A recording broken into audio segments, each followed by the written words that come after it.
Burundi's current political upheaval began in April 2015 after current President Pierre Nkurunziza decided to run for another term, defying the Arusha Peace Accord, which limits the president to a maximum of 2 terms. My colleague Esther Githui Ewart has more.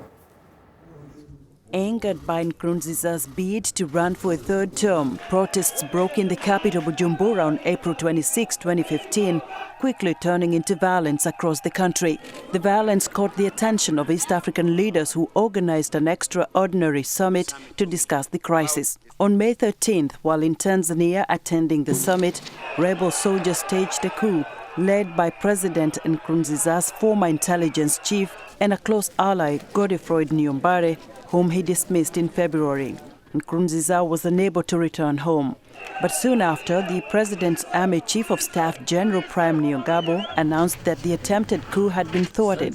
The president returned home the following day, but violence escalated across the country, and hundreds of Burundians began to flee to neighboring countries.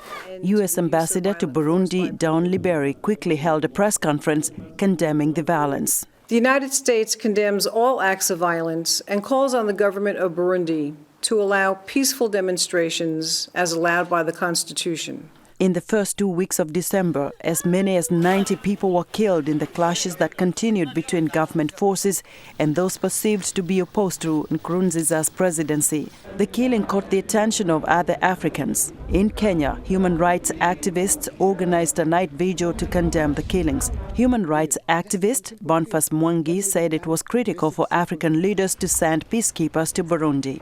Our biggest fear is that it's not going to be a slow genocide, and by the time we wake up, it's too late. Right now, the killings are in their hundreds. It's going to go to their thousands.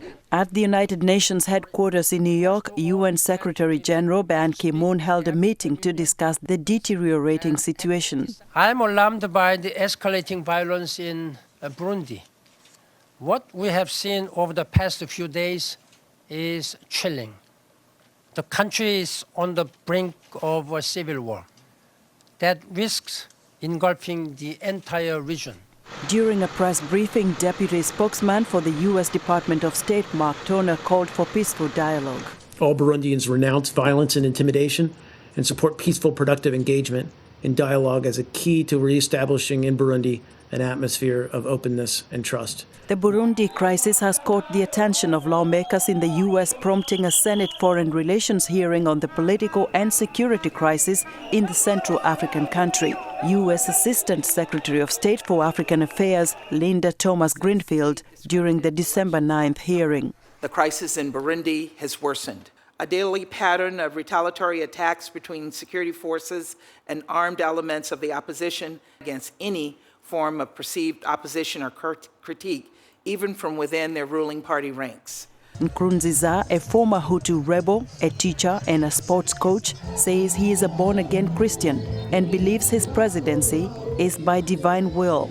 Critics say there is nothing divine about the continued killings and violence that has rocked the country in the last 9 months. Esther Githui Ewart, VOA News, Washington. Thanks, Esther, for that report.